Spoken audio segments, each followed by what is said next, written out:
오늘 하루 당신의 등은 편안하셨나요? 우리는 살면서 누구나 한 번쯤 등 통증을 경험합니다. 아침에 일어났는데 담이 결린 것처럼 뻐근할 때도 있고 무거운 짐을 들다가 찌릿한 느낌을 받을 때도 있죠. 아마 지금 이 영상을 보고 계신 분들 중에서도 무의식적으로 손을 뒤로 뻗어 허리나 등을 두드리고 계신 분이 있을지도 모르겠습니다. 사실 등 통증은 현대인에게 감기만큼이나 흔한 증상입니다. 하루 종일 컴퓨터 앞에 앉아 있거나 스마트폰을 들여다보는 고개 숙인 자세 때문에 우리 몸 뒤편의 근육들은 늘 비명을 지르고 있으니까요. 그래서 우리는 등이 아프면 대수롭지 않게 여깁니다. 파스 한 장 붙이거나 며칠 푹 쉬면 낫겠지 하고 넘기기 일쑤입니다. 그리고 실제로 대부분의 등 통증은 근육이 뭉쳤거나 인대가 살짝 놀란 단순한 문제일 때가 많습니다. 하지만 의사로서 여러분께 꼭 드리고 싶은 이야기는 우리 몸이 보내는 신호에는 결코 헛된 것이 없다는 사실입니다. 가끔은 그 흔한 등 통증이 단순한 근육의 투정이 아니라 몸속 깊은 곳에 숨어 있는 장기가 보내는 아주 위급한 구조 요청일 때가 있습니다.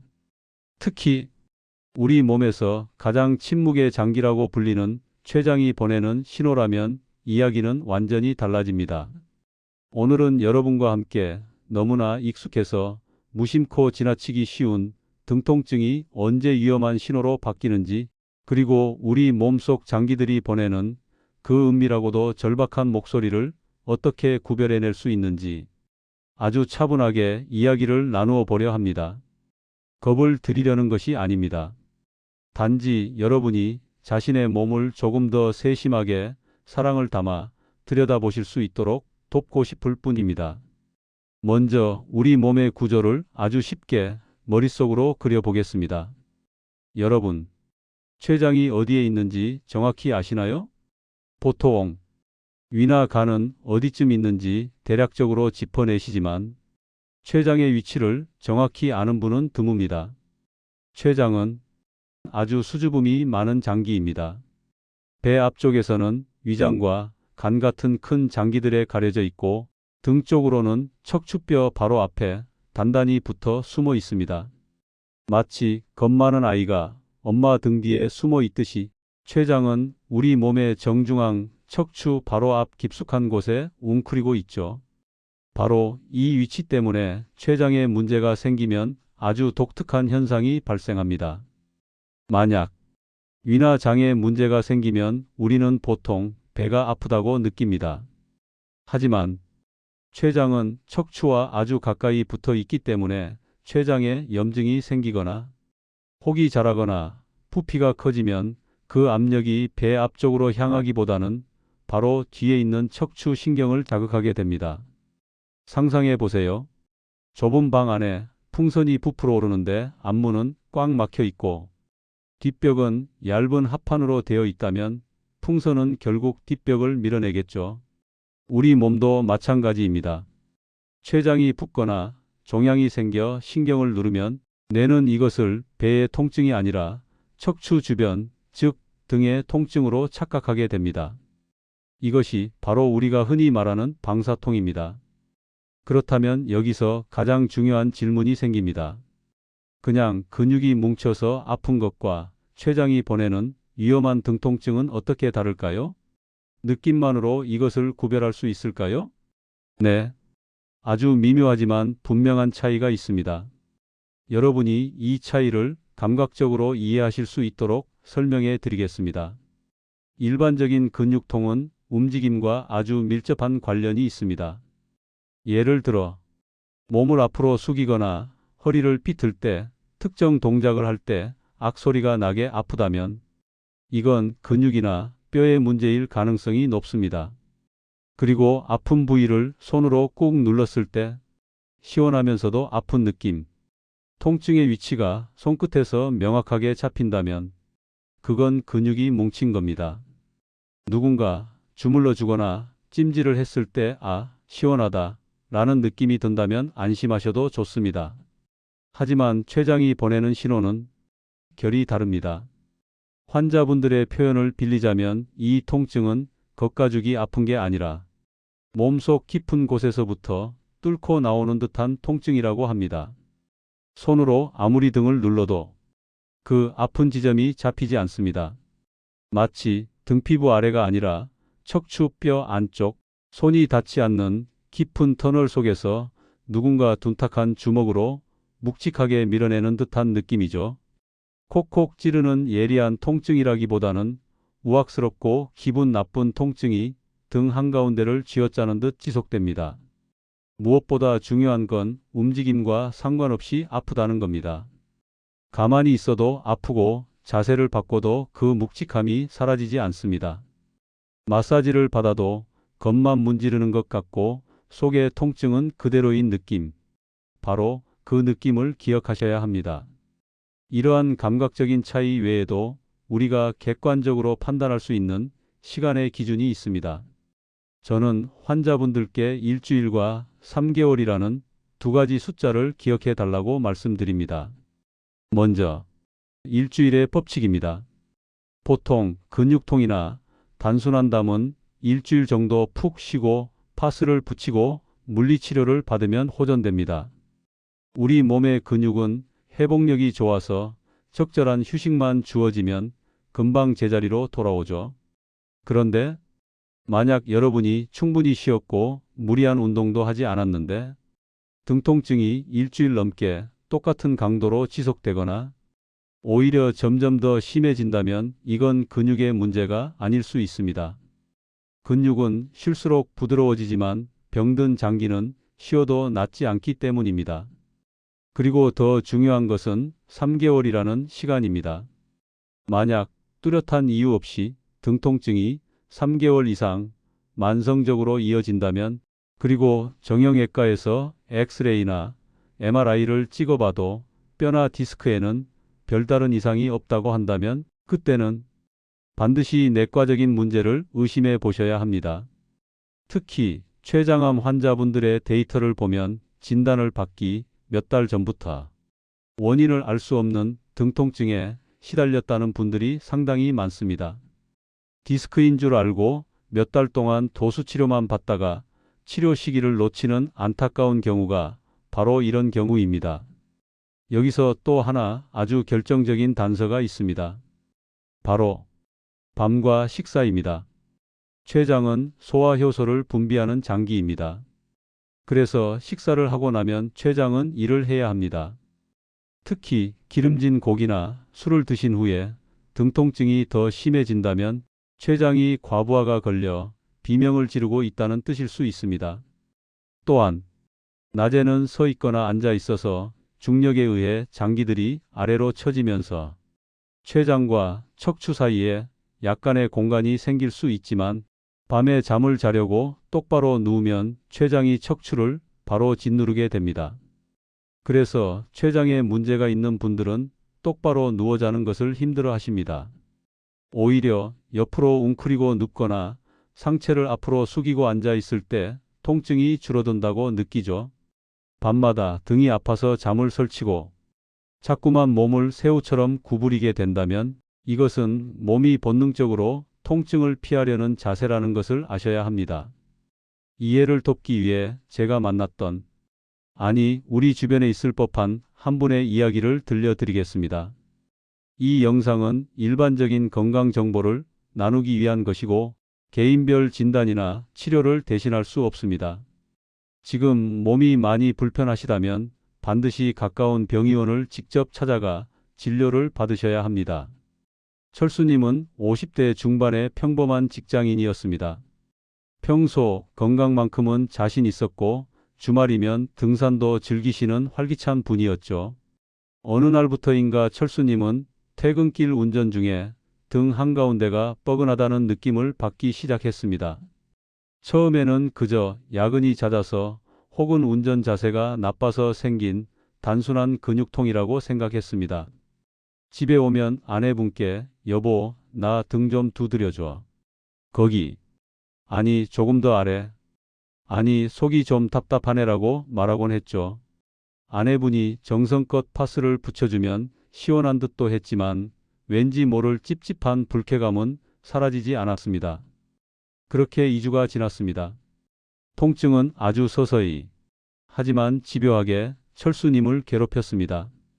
예전에는 파스를 붙이고 자고 일어나면 개운했는데 이제는 아침에 눈을 떠도 등 뒤에 무거운 배낭을 메고 있는 것처럼 묵직했습니다. 동네 정형외과에 갔더니 가벼운 디스크 증세일 수도 있다며 물리치료를 권했고 철수님은 열심히 병원을 다녔습니다. 하지만 이상하게도 물리치료를 받는 그 순간뿐 병원 문을 나서면 다시 등 안쪽에서 은근한 통증이 스멀스멀 올라왔습니다. 변화는 식탁에서부터 감지되었습니다. 평소 삼겹살에 소주 한 잔을 즐기시던 철수님이 어느 날부터인가 고기 굽는 냄새만 맡아도 속이 울렁거린다고 하셨습니다. 요즘 소화가 잘 안 되나 봐. 그냥 된장찌개나 먹을게. 라며 수저를 놓는 일이 잦아졌죠. 그리고 밤이 되면 통증의 양상이 달라졌습니다. 침대에 똑바로 누우면 등 한가운데를 송곳으로 뚫는 듯한 통증이 밀려와서 자꾸만 일어나 앉게 되었습니다. 결국 철수님은 소파에 앉아 쿠션을 끌어안고 상체를 앞으로 숙인 채 쪽잠을 자는 날이 많아졌습니다. 아내가 왜 침대에서 안 자고 거기서 그러고 있어? 라고 물으면 이게 더 편해서 그래라고 얼버무렸지만 사실은 누우면 척추를 짓누르는 그 고통을 견딜 수 없었기 때문입니다. 그렇게 한 달, 두 달이 흐르는 사이 철수님의 체중은 눈에 띄게 줄었습니다. 다이어트를 한 것도 아닌데 벨트 구멍이 2개나 줄어들었죠. 주변 사람들은 살 빠지니까 보기 좋다, 회춘했다라고 덕담을 건넸지만 철수님의 안색은 점점 흑빛으로 변해가고 있었습니다. 단순히 등이 아픈 줄만 알았던 철수님은 결국 3개월이 지나서야 내과를 찾았습니다. 그리고 초음파와 CT 검사를 통해 등 통증의 원인이 척추가 아니라 그보다 훨씬 깊은 곳, 췌장에 생긴 4cm 크기의 종양 때문이라는 사실을 알게 되었습니다. 철수님이 진료실에서 하셨던 말씀이 아직도 귓가에 맴돕니다. 선생님, 저는 정말 그냥 담이 결린 줄 알았습니다. 등이 아픈데 췌장일 거라고는 상상도 못했습니다. 다행히 철수님은 수술이 가능한 상태였지만 만약 그 등통증을 조금만 더 일찍 의심하고 정형외과가 아닌 내과를 조금만 더 빨리 찾았더라면 어땠을까 하는 아쉬움은 늘 남습니다. 여기서 한 가지, 제가 개인적으로 결코 잊지 못하는 또 다른 사례를 말씀드리고 싶습니다. 이번에는 췌장이 아니라 폐에서 시작된 이야기입니다. 제 가까운 지인 한 분은 평소에 그다지 아프다는 소리를 잘 하지 않던 분이었습니다. 특별히 기침이 심한 것도 아니었고 숨이 차서 계단을 못 오르겠다든지 하는 증상도 거의 없었습니다. 그냥 등이 너무 아프네 라는 말 정도만 가끔 하던 분이었죠. 그러던 어느 날 등이 이상하게 아프다고 병원을 찾았습니다. 엑스레이를 찍었는데 의사가 필름을 한참 보더니 이렇게 말했습니다. 이상하네요. 뼈가 마치 멍이 든 것처럼 보입니다. 문제는 그분은 넘어진 적도 없고 어디에 세게 부딪힌 기억도 없었다는 점이었습니다. 그래서 추가 검사를 하게 되었고 CT와 혈액 검사 그리고 정밀 촬영이 이어졌습니다. 그 결과는 참 잔인했습니다. 폐암 3기 그리고 뼈로의 전이. 그분은 이렇게 말씀하셨습니다. 나는 그냥 담이 걸린 줄 알았어. 크게 걱정할 일이 아니라고 생각했는데 이렇게까지 될 줄은 정말 몰랐어. 등에서 보였던 뼈에 멍든 것 같은 그림자는 사실 이미 폐에서 시작된 병이 뼈까지 번져왔다는 신호였습니다.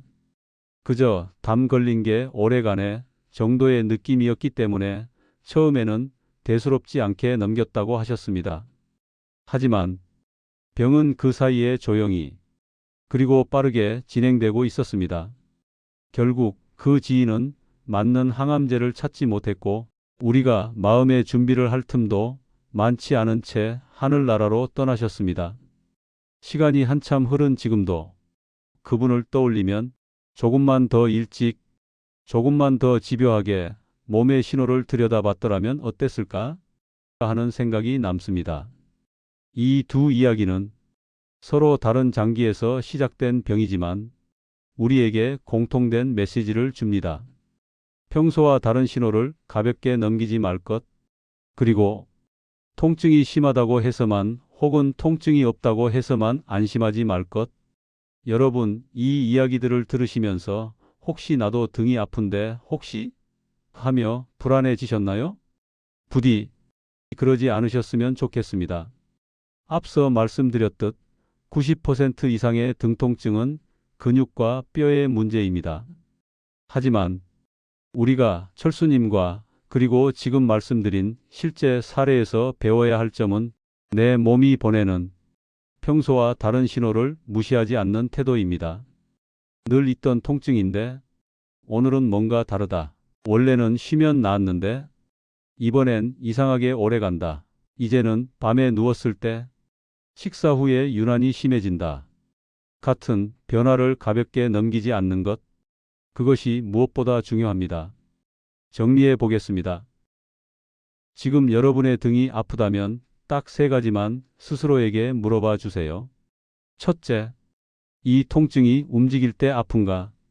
아니면 가만히 있어도 속에서부터 둔탁하게 아픈가? 둘째, 물리치료나 휴식에도 불구하고 일주일 이상 호전 없이 지속되거나 점점 심해지는가?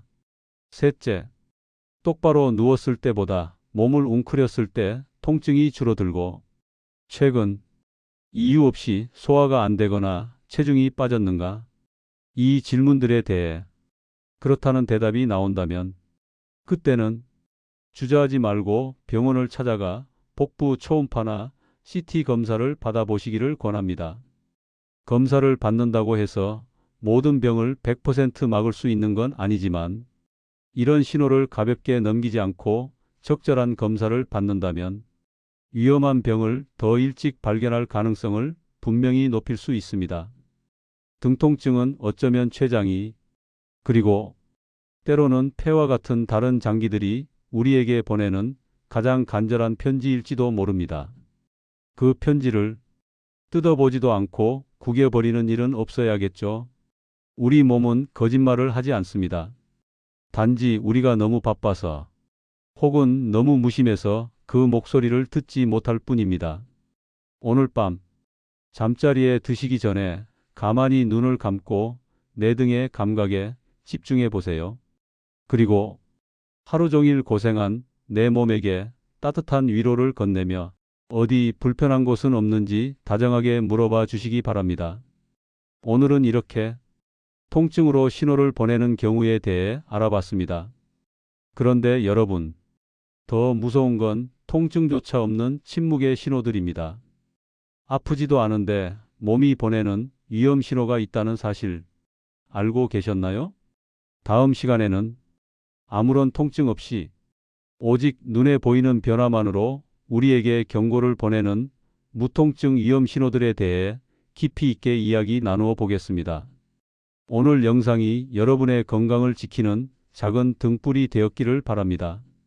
이런 내용들이 도움이 되셨다면 구독과 좋아요, 그리고 알림 설정도 꼭 부탁드립니다.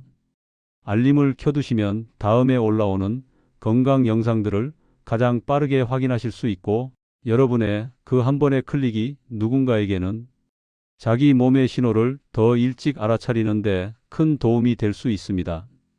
늘 건강하시고 편안한 밤 되십시오. 감사합니다.